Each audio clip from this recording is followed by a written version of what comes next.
Hey folks, welcome back. It's a big barn conversion today. We're making a start on all the concrete preparations ready for our big pour. Stick around and I'll show you all of the steel work we've got to put in.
Well, there we go. We've officially made a start on the reinforcement.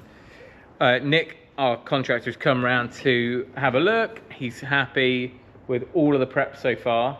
Why shouldn't he be? No, it's all good. Quite reassured that everything to this point is how it needs to be. All of the myethene around the outside, all the membranes, all the underfloor heating, all the upstands and the thresholds.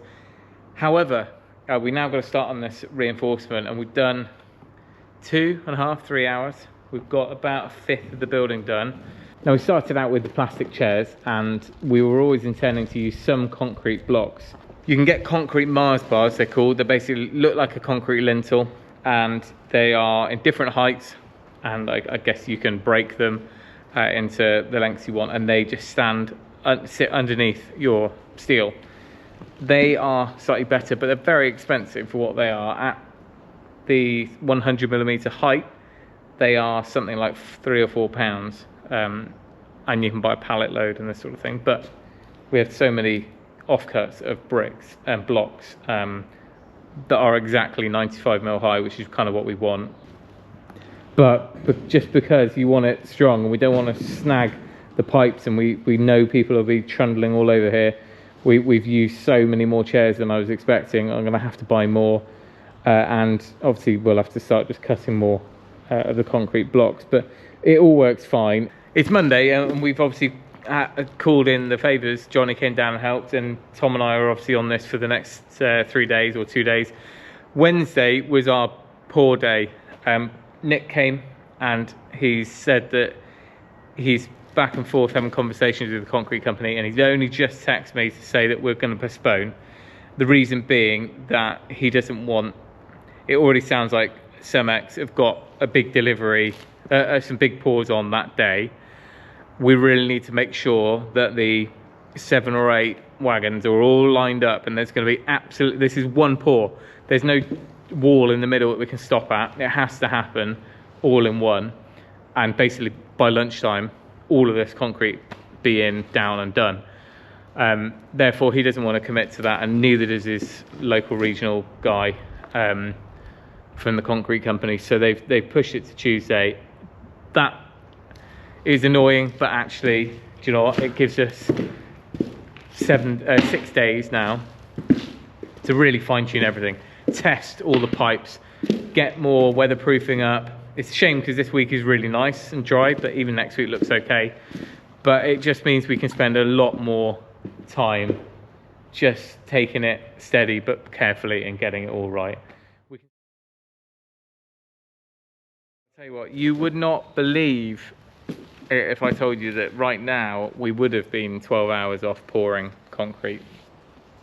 I'm so thankful that just everything aligned for it to get postponed. There weren't enough trucks available, because this is a huge job, and getting the rebar in is a one thing, and we could have pulled an all-nighter and I could have got it done, but this detailing around the windows and doors is just so fussy. It's taken us the best part of the whole day to do 5 doors. So let me show you what we've been up to. and you can all have a laugh and tell me there's a million ways to do it better. So what we've got here is big 4-meter lift and slide doors. We've actually got 4 of them, but 2 main ones inside. And because we've got a polished floor, polished concrete floor, our floor that's going down now is the final finished floor level. There's no tiling, no trim, no nothing. We have to think about everything at this point. It would be easier if the doors were in, albeit that we'd have to mask everything up, but you could then know that you're finishing the polished concrete up to that threshold. But we're not doing that. We need to put in a fake door. And that fake door needs to be pretty level, well, very straight, very true, and we've had to get the planer thicknesser out, run all of a load of, I think it's Douglas fir or something, through, and get it absolutely perfect, running all through the 9 meters here at exactly the right height. So this is finished floor level, and that's what will be, the laser will be set to that for the screed. So our concrete needs to kind of carry on over this inside skin to the point that when this piece of timber, which is connected to this piece of timber, is removed, we've got a nice straight edge to fit our door against. And then on the inside, the outside, which is actually inside in our case, because it's just a garden room rather than outside, that floor level needs to be 20 to 25 mil lower for it to be a threshold that's got no steps in it. So we've now had to rethink how that slab works in there and shutter that side as well with another timber, which it's going to be 30 mil lower than the inside. Anyway, but that's only one style of door, and we've got 3 different styles of doors here to deal with. But I think we're there. So it's taken us a whole day to do that. That would not have been ready if we were pouring the concrete tomorrow. Luckily we put off getting the mesh in. But we've also had a problem with the mesh. The mesh is meant to be 35 or 40 mil cover. So that means it's in the top third of the concrete, and that's to reduce cracking and all that stuff. And without going into all the structural reasons for where it is in the slab, because there's a million and one different ways it should be, we were just too shallow. Our slab is 140 to 150, and by the time you've doubled them up and got them in the chairs, you gain, obviously even once these aren't tied yet, but you gain an extra 20 mil in height, especially if you've got 3 sheets. The top of this black is 120, so we'd have 30 mil on top of here, but actually, like I said, because of the insulation in some places, it's about 140, so you'd end up only with about 20 to 30 mil cover over this top. Now going to work on 75 to 85 chairs. We'll end up with about 45 mil cover on top, which is a much more comfortable amount. But Tom and I were just kind of stood having a bit of a debrief, and we realised that we can't think about this as just an average slab. It's blooming huge. I mean, it's 550 square meters. And if you think about, you know, I don't know, the annex over there is 100 square meters. That's easily an average downstairs slab for a 3 or 4 bedroom house. So that's one, you know, we're talking about, it's like splitting this building up into 4 or 5 new builds on a field, and someone saying to Tom and I, right, you two, can you prep all those slabs ready for a pour? So I mean, it's all my fault. We're just bitten off more than we can chew, and I don't doubt that we could have got it done. I could have called in favours somehow and just gone all night at it, but I'm glad we don't have to do that. There's a time and a place to be thankful for cancellations or postponements, and this is it. Front door detail was slightly different, so we've gone and created a timber upstand there, lapped all up, DPC's down. I mean, none of this is normal. It's just because this polished concrete floor is going in, it's just thinking 3 steps ahead. So we're going to have to be careful that when we remove that, our finished floor is going to be quite exposed on the edge there. As a result of having the polished concrete going down, I've had to order a load of site protection, floor protection, so that arrived today. So that's the best part of 200 sheets of Corex to go down, and then before that goes down, we've got polythene to go down to cure the slab, because it needs to be slowly cured and dried out. Right, it's not the end. We are going to get the prep done in this video, and I'll be sharing with you all the ins and outs of getting the steelwork in, tied. It really does look like a building site, doesn't it?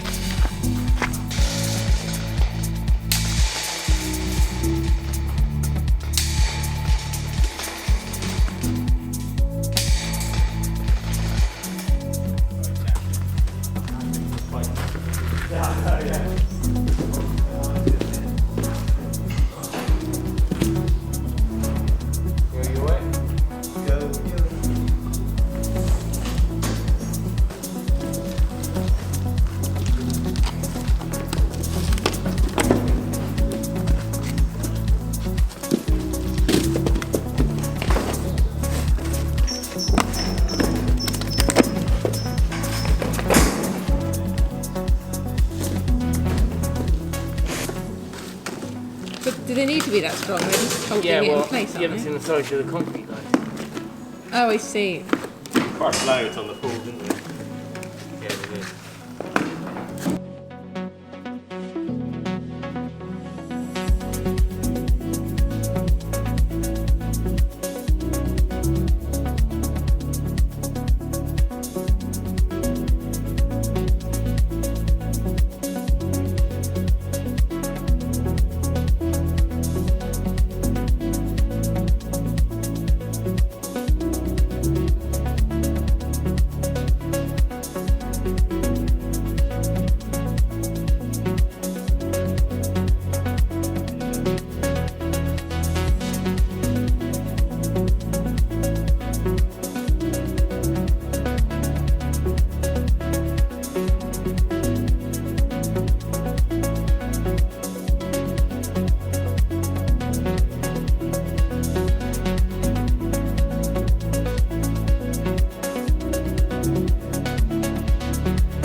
Oh, another busy day, another day of being thankful that the concrete got cancelled or postponed.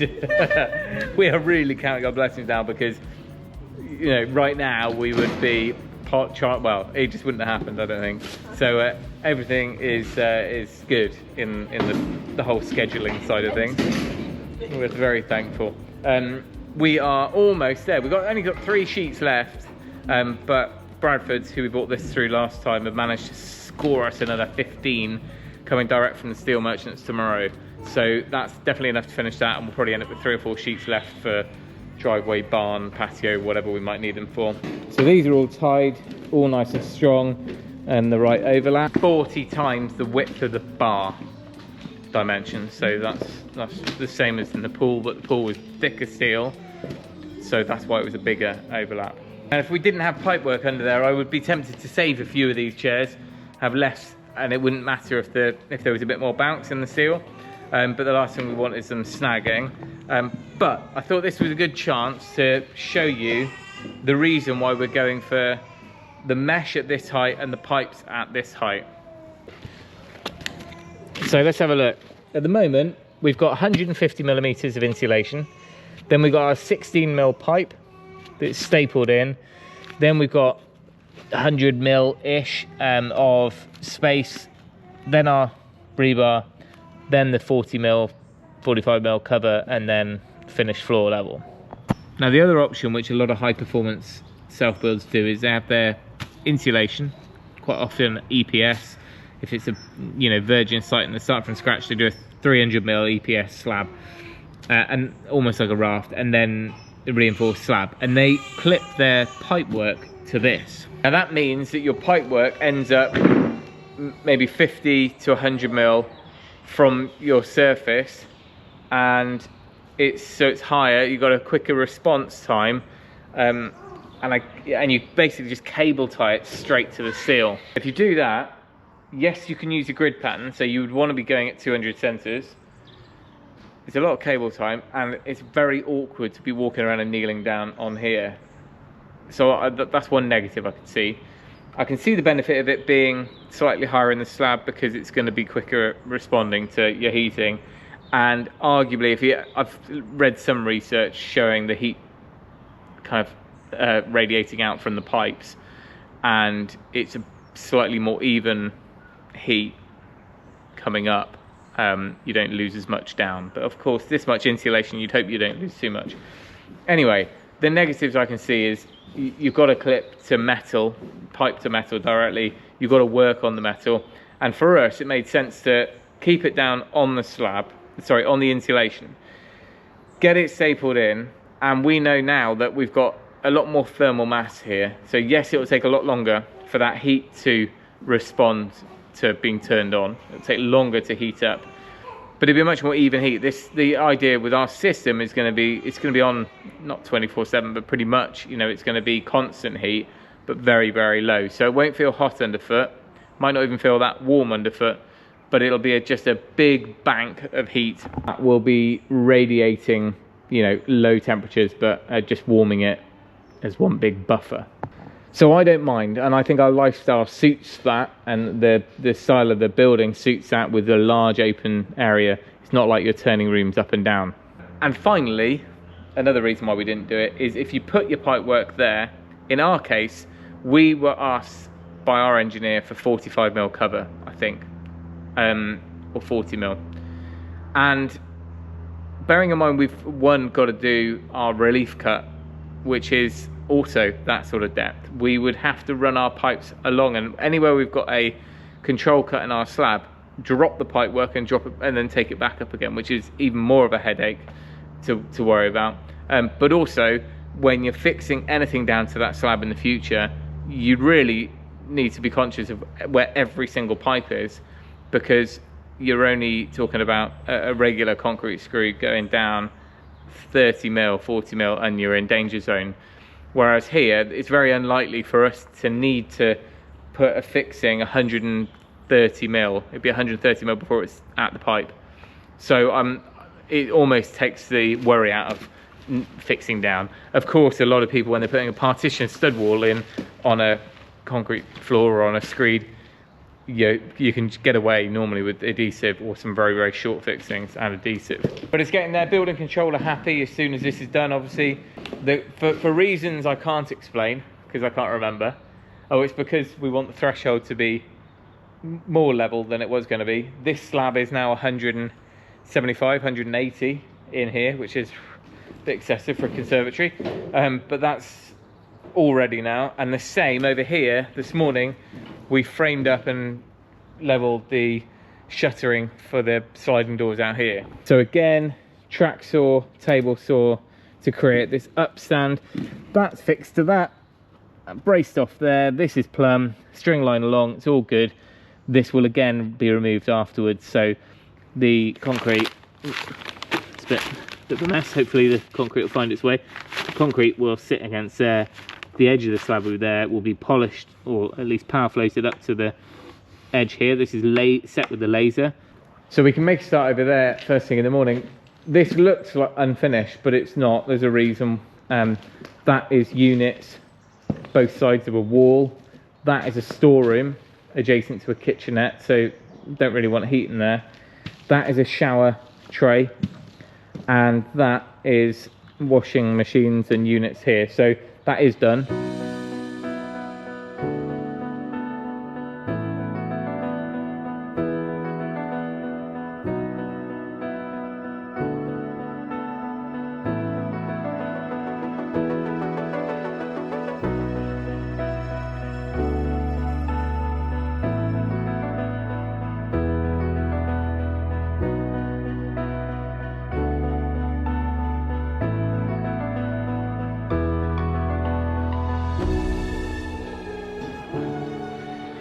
Right, it is T-1 day to the big pour, and we're slowly getting there with the last few bits. We've done a couple of changes, so I'll show you those before we have a look at the front. So down the back here, we started off on 100mm chairs, or 90mm, 100mm chairs, and it was just a little bit too tight, and it wasn't worth the risk, so we swapped all of them out, apart from the garden room, which is still on 100s, because that's a thicker slab, ever so slightly, so that means everywhere has got about the same amount of cover at the top, but still plenty of protection from the pipes, because what I didn't want is the rebar deflecting enough that it would hit the pipes.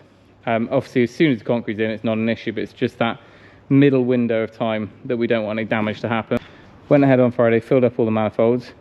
It's on 0 bar, which is a little bit unfortunate, but I don't think that's down to a leak. That's just simply down to the fact that it's a bit colder this morning. So I'll keep an eye on that. We want to make sure we've got a little bit of pressure in there, you know, get it back up to where it was, 3 or 4 bar, so we can monitor it. Same with the others over the other side. On the chairs, but also we've put some commons in just every now and then. So that means that, I mean, they're 65mm, means if we catch the bottom bit of rebar, that's about the same height, just stops them deflecting any more than we want. The final bit we're doing now is just the 2 pieces, 2 mesh sheets are going to go here and here. We were very, very close to being short on that last loop, so I ended up splitting it into, or taking it to 2 50 centres with a little swirly bit in the middle, and we got back with, I mean, less than a metre to spare, so that was a close shave, but at least we know that everything's done, everything's labelled off, pressure in both. So that one was pressurised to the same, so that's climbing up now, it's warming up a bit, so that's on 3 bar, that one's just above 0, so I might go through and just tweak them all up to the same so we know that we're all good. And we just need to foam anything that's going through the ground now. We've put work lights stationed around the outside, they're pretty bright, and now between those 2 this side, which will probably spread a little bit, the big high bay light hanging in the middle, and 2 on the other side, with a further 1 or 2 backup lights in the workshop that we can just run around the outside and poke in through the membrane, through this sheeting, just to give a bit of light as and when needed. But I think it should be even enough, and hopefully a lot of the work will be done while it's still daylight.